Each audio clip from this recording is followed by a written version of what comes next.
The wind howled through the vast, frozen landscape as heavy snowflakes covered the lonely ranch in a thick white blanket. Jack Dawson, a rugged yet gentle-hearted rancher, tightened his coat against the biting cold and stepped onto his porch.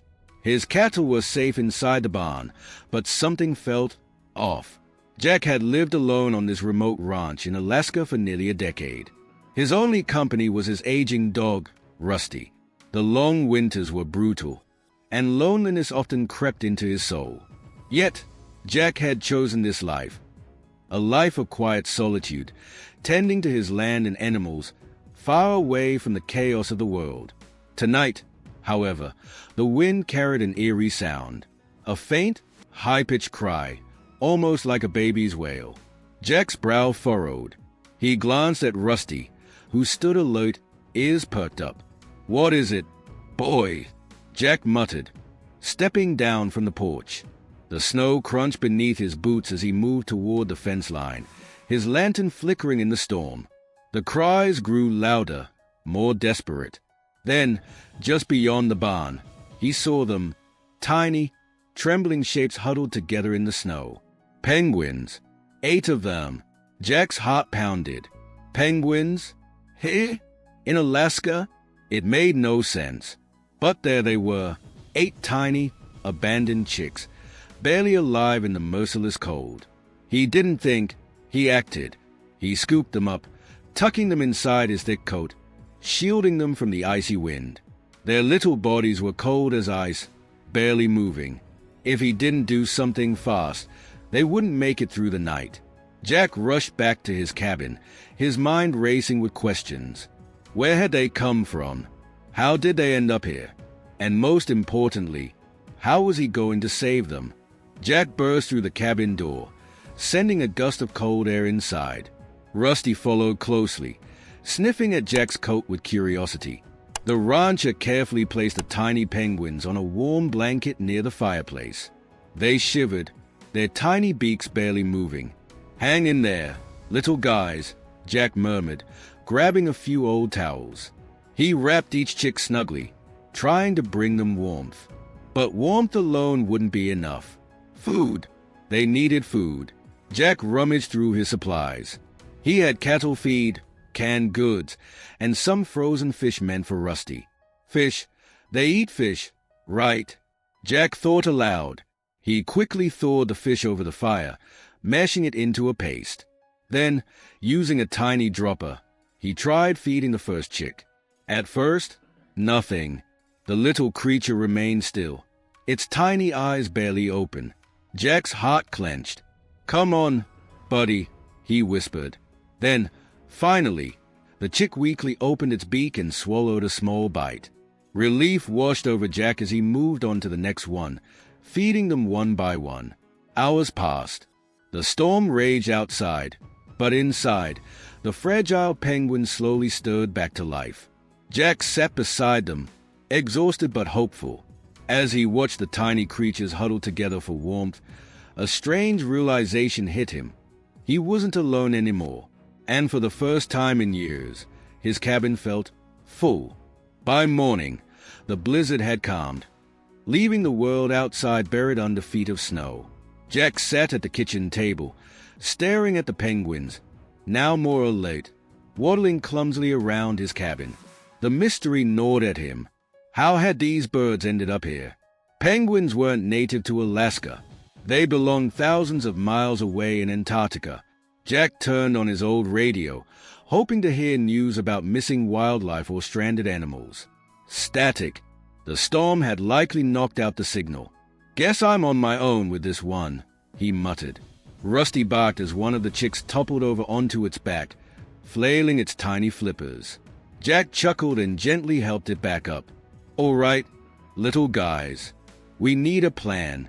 First, he needed to find out if anyone nearby had reported missing animals. But traveling to town meant leaving the chicks alone, and that wasn't an option. Then, an idea struck him. The old satellite phone. He hadn't used it in years, but if it still worked, he could call the wildlife authorities. He dug through his storage and found the dusty device. With a deep breath, he powered it on. The screen flickered, low battery. He plugged it in, praying it would hold a charge. Minutes later, the signal bar appeared. Jack quickly dialed the nearest wildlife rescue. "Hello? This is Jack Dawson, calling from North Creek Ranch. I think I found something unusual." Hours passed before Jack got a call back. The voice on the other end belonged to Dr. Emily Carter, a marine biologist from a nearby research facility. "Mr. Dawson, did you say penguins?" she asked, disbelief in her voice. "8 of them," Jack confirmed. "They were nearly frozen in the blizzard last night." Silence.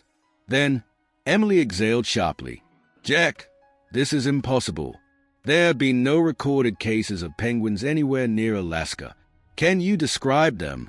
Jack glanced at the chicks, now waddling around his living room. He described their tiny, fuzzy bodies, their black and white coloring. A long pause.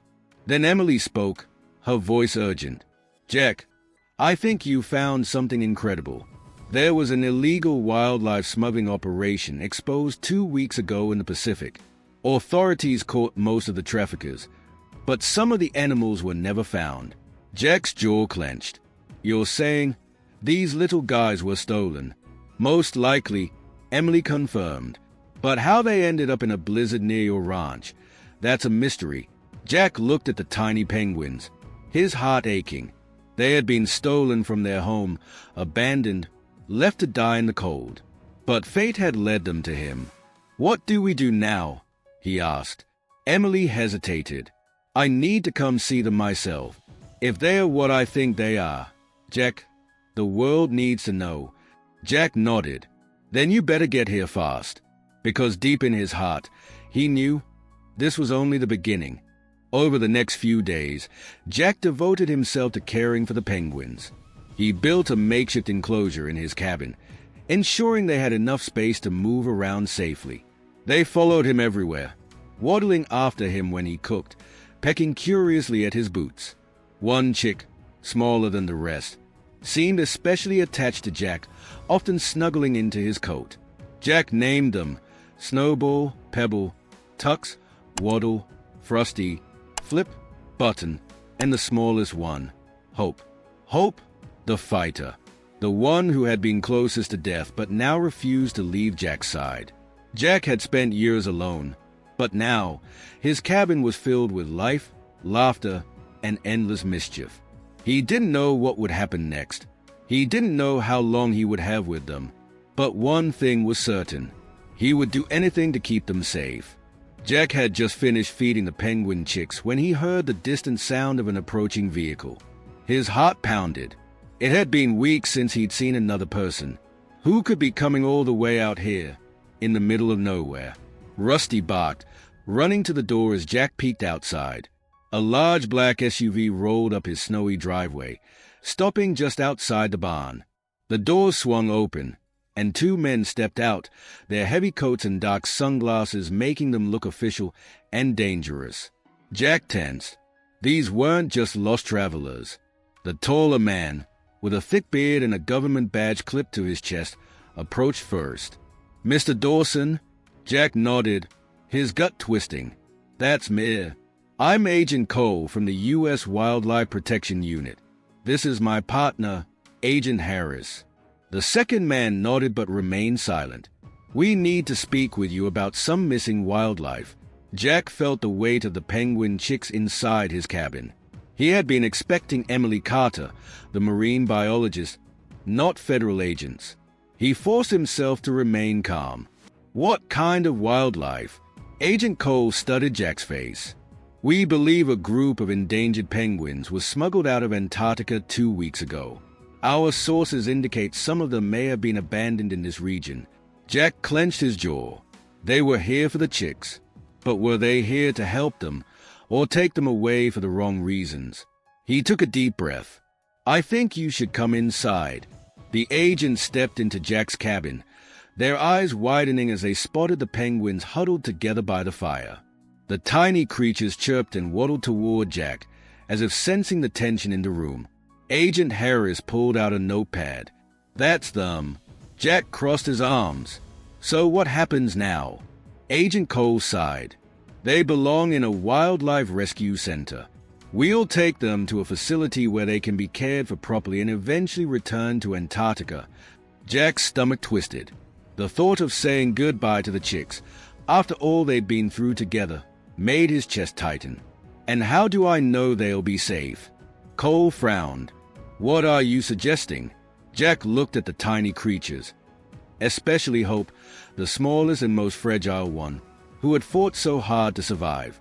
I don't trust easily, he admitted. These chicks almost died in that storm. Someone abandoned them. How do I know they won't be exploited again? Agent Harris exchanged a glance with his partner. That's exactly why we're here, Mr. Dawson. We're shutting down the smuggling operation that did this. But we need to act fast, because if we found them, chances are the people who abandoned them could be looking for them too. Jack's blood ran cold. If the smugglers came back for the chicks, no, he wouldn't let that happen. That night, Jack couldn't sleep. He kept replaying the agent's words in his mind. If the smugglers knew where the penguins were, they could come back at any moment. Rusty growled suddenly, ears perked. Jack bolted upright. Footsteps. Outside. Jack grabbed his shotgun and peered through the frosted window. Shadows moved near the barn. His heart pounded. This wasn't just paranoia. Someone was out there. He moved swiftly, quietly. The moment he stepped onto his porch, a voice called out. Step away from the cabin. Jack froze. Two figures stood near his barn, dressed in dark clothing. Not the agents. Not neighbors. These men were here for the penguins. Jack raised his gun slightly. You're trespassing. The taller of the two chuckled. You've got something that belongs to us. Jack's grip tightened. I don't think so. Before the man could respond, a loud howl of wind blew through the ranch, followed by Rusty's fierce barking. The distraction was enough. Jack fired a warning shot into the air. The two men cursed and ran, disappearing into the snowstorm that had begun raging again. Jack exhaled sharply. The smugglers weren't done yet, and if they came back, next time they wouldn't run. He had to get the penguins out of here. Now. At the crack of dawn, Jack made his decision. He wasn't going to wait around for another attack. The penguins had to reach safety. He would take them to Emily Carter himself. He quickly loaded his old pickup truck, setting up a small insulated crate in the backseat for the penguins. As he secured Hope inside, she let out a small, almost pleading chirp. Jack's throat tightened. I know, little one, but this is the only way to keep you safe. With Rusty in the passenger seat, Jack hit the gas. The storm had passed, but the roads were treacherous, coated in thick ice. Every mile felt like a battle. He gripped the wheel tighter, pushing forward. Then, a pair of headlights appeared behind him. Jack's stomach dropped. A black SUV. It wasn't the agents. The smugglers had found him. Jack floored the gas pedal. But his truck wasn't built for speed. The SUV gained on him, tires kicking up snow. His heart pounded as he gripped the wheel. He had to think fast.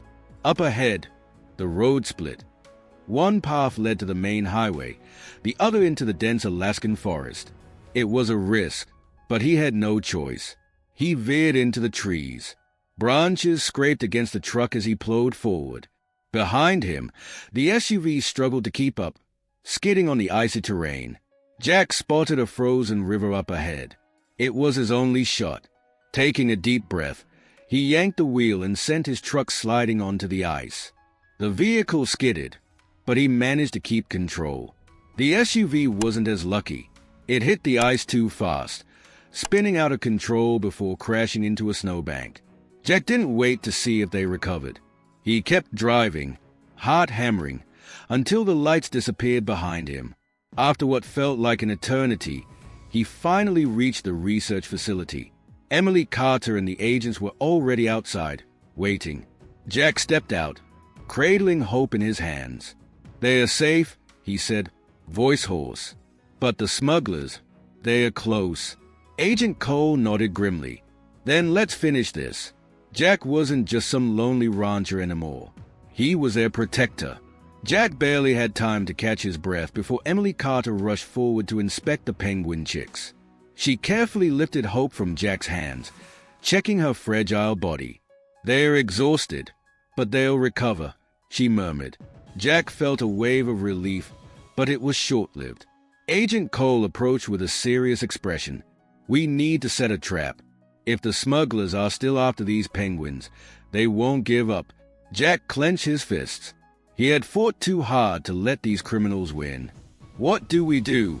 Emily pulled out a small GPS tag. "If we release a decoy with a tracker, we can lure them into a location where we can catch them red-handed." Jack nodded. "Let's end this."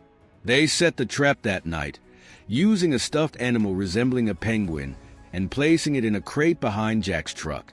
As expected, the smugglers took the bait.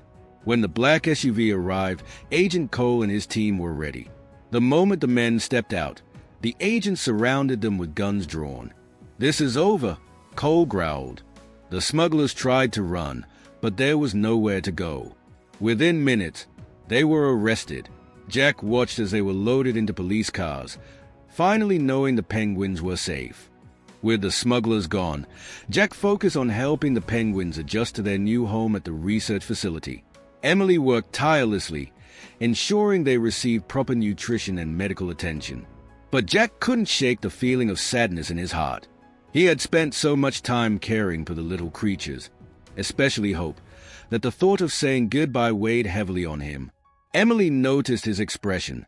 "You've done something incredible, Jack," she said softly. "Without you, they wouldn't have survived." Jack looked down at Hope, who chirped and nuzzled into his hand. "I just did what anyone with a heart would do," he murmured. Emily smiled. "That's not true. Not everyone would go to the lengths you did. You gave them a second chance." Jack swallowed hard. He knew it was time to let them go, but it wasn't easy. The day finally came when the penguins were ready to be transported back to their natural habitat. Jack stood at the facility, watching as the crew loaded the chicks into their specially designed transport crates. Hope, as always, was the last one. She clung to Jack's sleeve, refusing to be placed in the crate. Jack's heart ached as he gently pried her tiny flippers off. "You have to go home, little one," he whispered. "It's where you belong." Hope let out a soft chirp, as if she understood. But before she was placed in the crate, she did something that surprised everyone. She waddled up to Jack's chest and nestled against him one last time. Jack closed his eyes, fighting back tears. "I'll never forget you," he promised. Emily touched his shoulder. "She won't forget you either." Jack stepped back, watching as the penguins were carefully taken away. As the truck disappeared into the distance, he felt an emptiness settle inside him. Rusty nudged his hand, as if to remind him he wasn't completely alone. The first few days without the penguins felt strange. The cabin was too quiet. Jack found himself glancing at the corner where they used to waddle around, half expecting to see them there. Even Rusty seemed to miss them, sniffing around as if searching for their tiny friends. One evening, Jack sat by the fireplace, staring at an old photo of his late wife. He had spent years isolating himself, drowning in loneliness.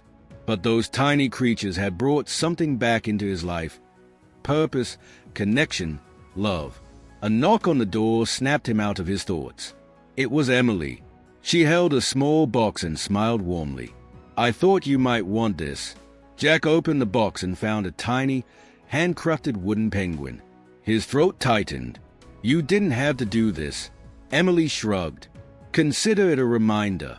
No matter where they are, you made a difference." Jack held the little penguin close. For the first time in a long time, he felt like he wasn't alone. Months passed, and winter melted into spring. Jack received updates from Emily about the penguins. They had successfully integrated back into their natural habitat, thriving in Antarctica. One day, as Jack was tending to his cattle, a familiar sound echoed through the air. "Chirp!" Jack turned sharply. It couldn't be. And then, there she was, Hope. On the research team's annual expedition, Emily had found Hope thriving among her kind. But when she saw Jack's photo in the researcher's journal, she became unusually excited. They decided to bring her back for a short visit. Jack knelt as Hope waddled toward him, nuzzling against his leg just like before. Tears welled up in his eyes. You remembered. Emily watched, smiling. Some bonds can't be broken. Jack spent the day with Hope, cherishing every moment. When it was time for her to return, he didn't feel the same sadness as before. Instead, he felt proud. He had saved her, and in a way, she had saved him, too. As the sun set over the ranch, Jack stood with Rusty by his side, watching the research team drive away with Hope. His heart was full, and for the first time in years, he knew he wasn't lonely anymore. What a journey this has been. If you found this story as heartwarming and thrilling as we did, make sure to hit that like button and subscribe for more incredible stories like this. Now, we have a question for you.